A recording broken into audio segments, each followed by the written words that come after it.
जी हाँ, नमस्कार दोस्तों। मैं संजय कुमार एक्सिस इंस्टीट्यूट के ऑनलाइन प्लेटफॉर्म पे आप सारे विद्यार्थियों का स्वागत करता हूं।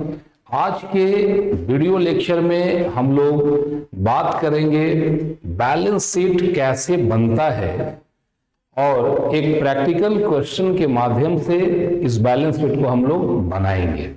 इसके पहले वाले वीडियो में हमने बैलेंस शीट का क्या नेचर होता है, ये कैसा होता है, इसमें क्या क्या टिपिकल होता है, मैंने बैलेंस शीट का पूरा पोस्टमार्टम करके रखे हैं भैया बैलेंस शीट पार्ट 1 में। क्लियर है? तो इस वीडियो के पहले आप उसको जरूर देखें। उसके पहले ट्रेडिंग अकाउंट, पीएल अकाउंट और अब ये बैलेंस शीट, इस पे हम लोग बात करने जा रहे हैं। ये फाइनल अकाउंट का फिनिशिंग टच है।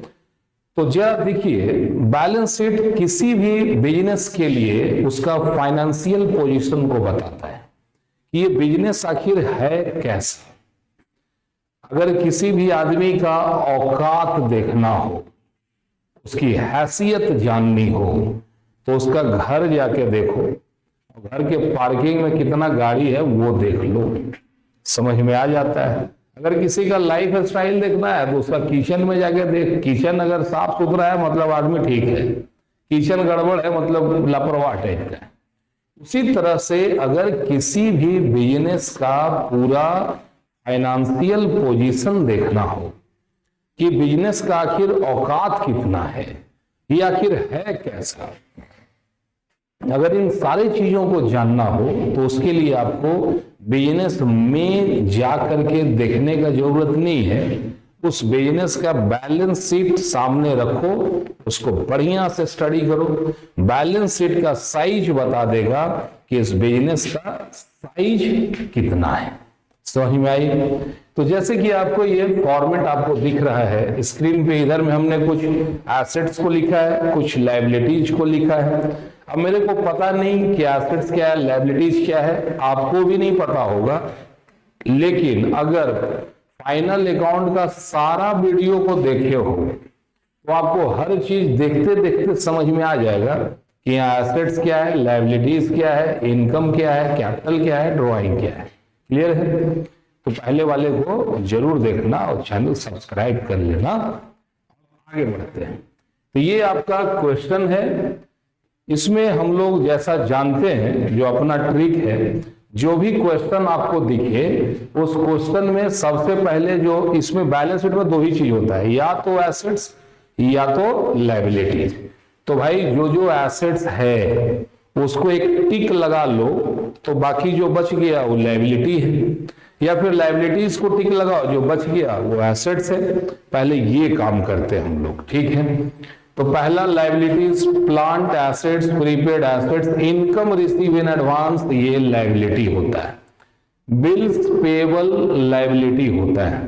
Bank overdraft, bank loan, capital, drawing भी लायबिलिटी नहीं, एसेट्स है, लेकिन इसका थोड़ा स्पेशल ट्रीटमेंट करते हैं। Accrued income outstanding liability, bill creditor, closing goodwill, ये इनकम टैक्स पेड, ये भी। तो जो भी लायबिलिटी साइड में जाने वाला आइटम है उस पे हमने एक स्पेशल मार्क लगा लिया। अब हम बात करते हैं करना क्या क्या है। पिछला वाला वीडियो जरूर देखना आप लोग, ठीक है? सबसे पहले हम ढूंढेंगे इस क्वेश्चन से कैपिटल मेरा कितना है। कैपिटल में हम ऐड करते हैं नेट प्रॉफिट और लेस करते हैं, अगर ड्राइंग नजर आए तो ड्राइंग को, अगर नेट लॉस नजर आए तो नेट लॉस को, अगर किसी तरह का इनकम टैक्स, ध्यान देना ये किसी का पर्सनल एक्सपेंसेज होता है, तो पर्सनल एक्सपेंसेज भी ड्राइंग ही माना जाएगा। अब आते हैं, पहला लायबिलिटी दिख रहा है income receive in advance, income received in advance. अगर आप किसी कस्टमर से आप एडवांस में पैसा ले चुके हैं, कोई दुकान में आया, बोला भाई साहब हमको कल 1 क्विंटल दूध चाहिए, आप बोले ठीक है, और साथ में वो 10,000 रुपया आपको थमा दिया। तो ध्यान देना कि वो ऑर्डर दिया 1 क्विंटल का, 1000 आपको थमा दिया, क्या उसको आप दूध दिए? नहीं दिए हैं। तो लेकिन देने के पहले ही पैसा ले लिए, तो इसी को बोलते हैं इनकम रिसीव इन एडवांस, मतलब काम किए कुछ नहीं, पैसा पहले ही ले लिए। ठीक है, अब लायबिलिटी है, जैसे ही पैसा ले लिए ना, आप मजबूर हो गए कि उस काम को आपको हर हाल में करना ही पड़ेगा, यही लायबिलिटी है। नेक्स्ट है बिल पेएबल, एक ऐसा बिल जिसके बदले में आपको पैसा देना ही पड़ेगा, उस बिल को हम बिल पेएबल कहते हैं। नेक्स्ट है बैंक ओवरड्राफ्ट। बैंक ओवरड्राफ्ट का मतलब है भाई, अगर बैंक में आपका 10,000 रुपया है और बैंक से आप 25,000 निकाल लिए, या बैंक आपको ये बोल दिया कि आप 25,000 निकाल सकते हैं, तो था तो मेरा 10,000, लेकिन हमको पावर मिला है 25,000 निकालने का, तो कितना ज्यादा, तो जितना है उससे अगर जो ज्यादा है उसी को बोलते हैं ओवरड्राफ्ट। ये लोन की तरह है। बैंक ओवरड्राफ्ट के बाद एक होता है बैंक लोन। बैंक से आप लोन भी ले सकते हैं भाई। बैंक से लोन अगर हम लिए हैं, मान लो एक क्वेश्चन में दिख रहा है 1,00,000 रुपया बैंक से लोन ले चुके हैं भाई लोग, तो जब कर्जा लिए हैं तो लौटाएंगे नहीं, लौटाना पड़ेगा ना। हाँ, तो बैंक लोन हो गया। उसके बाद मेरे को दिख रहा है कैपिटल, ये भाई साहब कैपिटल लगाए हैं 2,00,000 रुपया। ड्राइंग का मतलब अपने पर्सनल यूज के लिए बिजनेस से निकाल लिए। ड्राइंग पर्सनल यूज के लिए अगर पैसा निकाला जाएगा तो इसको हम लोग ड्राइंग कहेंगे। क्या कहेंगे? ड्राइंग कहेंगे। ड्राइंग के बाद एक और दिख रहा है आउटस्टैंडिंग एक्सपेंसेस। आउटस्टैंडिंग का मतलब होता है अगर किसी से आप कोई काम करवाए हैं लेकिन अभी तक उसको पैसा नहीं दिए हैं, तो इसी को हम लोग आउटस्टैंडिंग कहते हैं। फिर है क्रेडिटर, वो बिजनेसमैन या वो एंटरप्रेन्योर या वो आदमी जिससे आप उधार माल खरीदते हैं, जिस आदमी से हम लोग खरीदेंगे वो क्रेडिटर कहलाएगा, और जिसको हम उधार बेचेंगे वो डेटर कहलाएगा। ठीक है, तो क्रेडिटर उधारी माल खरीदे भाई, देना तो पड़ेगा अभी कि बाद में, तो जो भी बाद में देना पड़ेगा लायबिलिटी है, पेंशन है। इनकम टैक्स पेड, ये भी पर्सनल एक्सपेंसेज है, इसको भी ड्राइंग मानना चाहिए। ठीक है, जो भी लायबिलिटी था भाई हम लोग इधर लिख दिए। अब क्या करें हम लोग, उसको तो लिख दिए, अब गौर से देखते रहो और बता करो कि ये है क्या। एक और क्वेश्चन में रहता है नेट प्रॉफिट। देखो भाई, या तो प्रॉफिट होगा नहीं तो लॉस होगा। मान लो यहाँ नेट प्रॉफिट है 60,000, क्या करें? प्रॉफिट को जोड़ो तो 2,60,000, इसमें से 10 अब 11,000 घटा दो, 10 घटा 50, 2,49,000। जब भी कोई बिजनेस करता है तो या तो प्रॉफिट होगा नहीं तो लॉस होगा। अगर प्रॉफिट हुआ तो यहां पे ऐड करो, अगर लॉस हो गया तो यहां पर लेस करो, माइनस करो। लेकिन जब होगा एक बार में एक एक चीज, या तो प्रॉफिट होगा नहीं तो लॉस होगा। तो प्रॉफिट हो गया तो लॉस का तो खैर बात ही नहीं है। अब जो बचा मेरे भाई वो है एसेट्स। एसेट्स मतलब वो मूल्यवान वस्तु जिसको देख करके प्राउड फील हो, वो एसेट्स है। जिसको देखते टेंशन हो जाए वो लायबिलिटी है।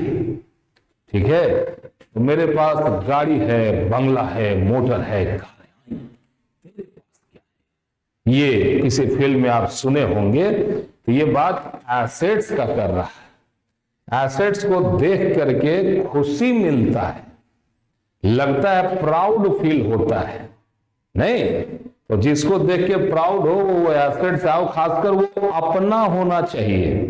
अब पड़ोसी कहीं कार खरीदेगा तो का लड्डू हम बांटें कि जो कार खरीदा है वो बांटेगा? जो खरीदा वही बांटेगा ना।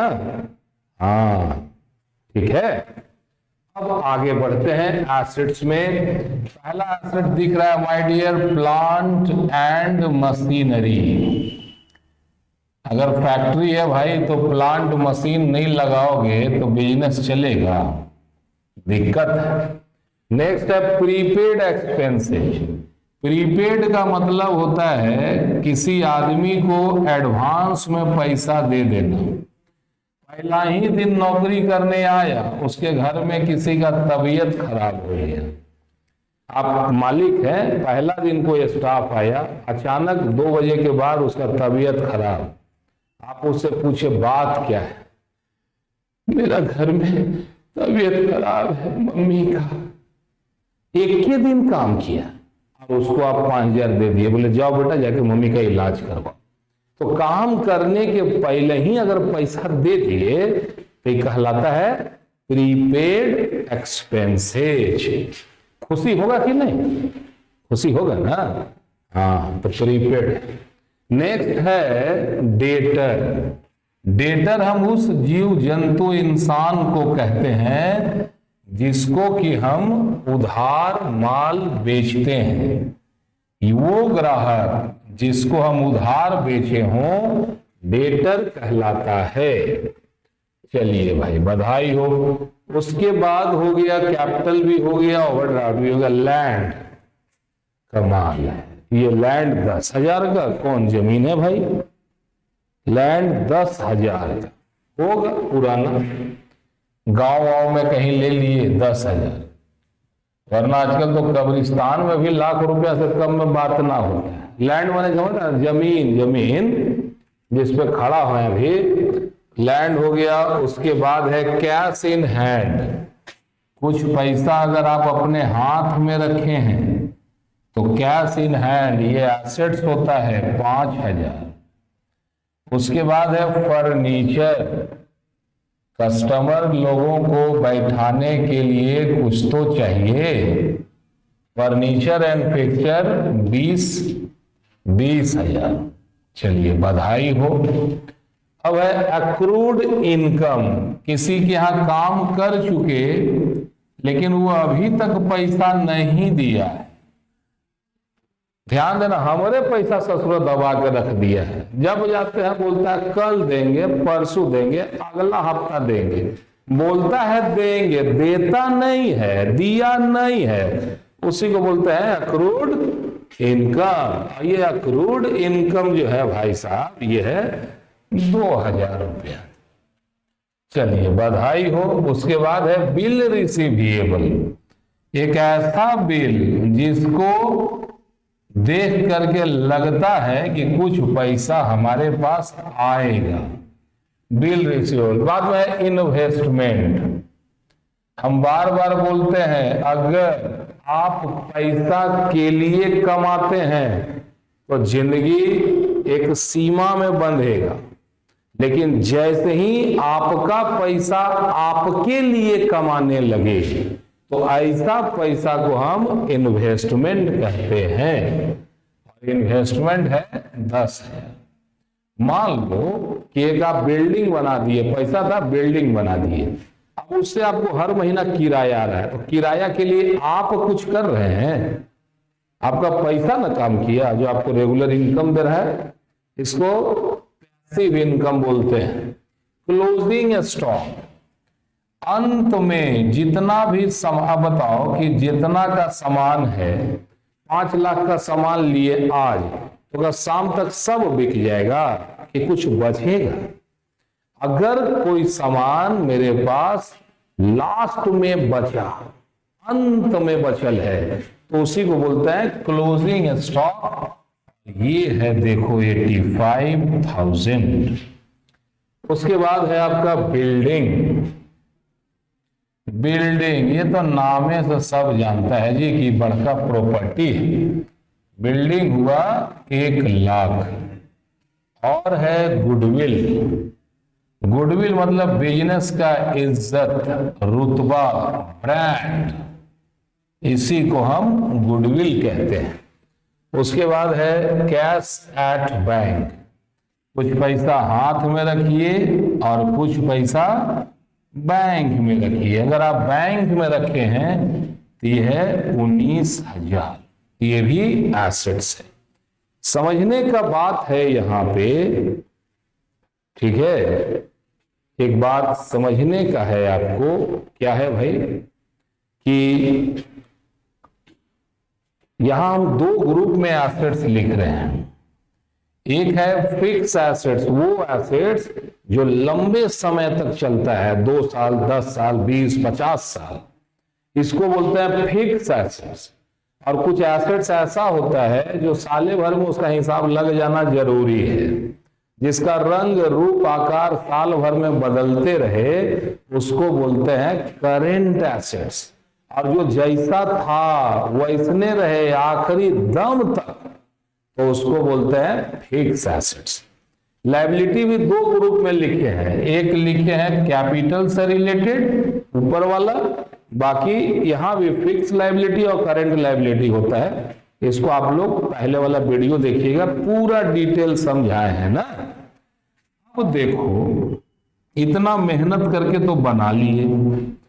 बनाने के बाद अगर ये दोनों साइड जोड़े और बराबर हो गए तो समझ जाना कि आप सही हैं। अब अगर बराबर नहीं हुआ तो भाई ये पूरा मेहनत बेकार हो गया। तो जोड़े, देखो 3 0 3 0 3 0 सब जगह है। चौथा में 9 2 11 3 14 14 1 15 15 5 15 9 24 2 4 2 6 1 7 7 9 16, हाथ में 1 2 1 3 1 4। ले, इधर हो गया 4,64,000। जरा इधर देखते हैं कितना होता है। 0 0 0 0 0, 3 गो 0 हो गया। 1 5 6 2 8 2 10 5 15 15 और 9 15 9 24 का 4, हाथ में 2 2 1 3 2 5 1 6 1 7 7 5 7 7 7 8 15 1 16। वेरी गुड, हाथ में 1 1 1 2 1 3 1 4। देख लो, मेरा मेहनत सफल हुआ। दोनों साइड जोड़े, दोनों साइड बराबर आया। यही बैलेंस शीट का क्वालिटी है। अगर आप सब कुछ सही लिखे हैं, जोड़े हैं सही, घटाए हैं सही, सब बढ़िया किए हैं, तो यकीन रखना ये बैलेंस शीट हर हाल में लास्ट में दोनों साइड बराबर होगा। बात समझ में आया आप लोगों को? चैनल आप सब्सक्राइब जरूर कर दें और बेल बटन को भी जरूर प्रेस कर दीजिएगा, ताकि इसी तरह का नया नया वीडियो हम बनाते रहें और आप लोगों तक ये वीडियो निरंतर पहुंचते रहे। आप सभी ने बहुत ही प्रेम और शांति से मेरी बातों को सुना। आप सबों को दिल से धन्यवाद देता हूं। मिलता हूं नेक्स्ट वीडियो में। जय हिंद।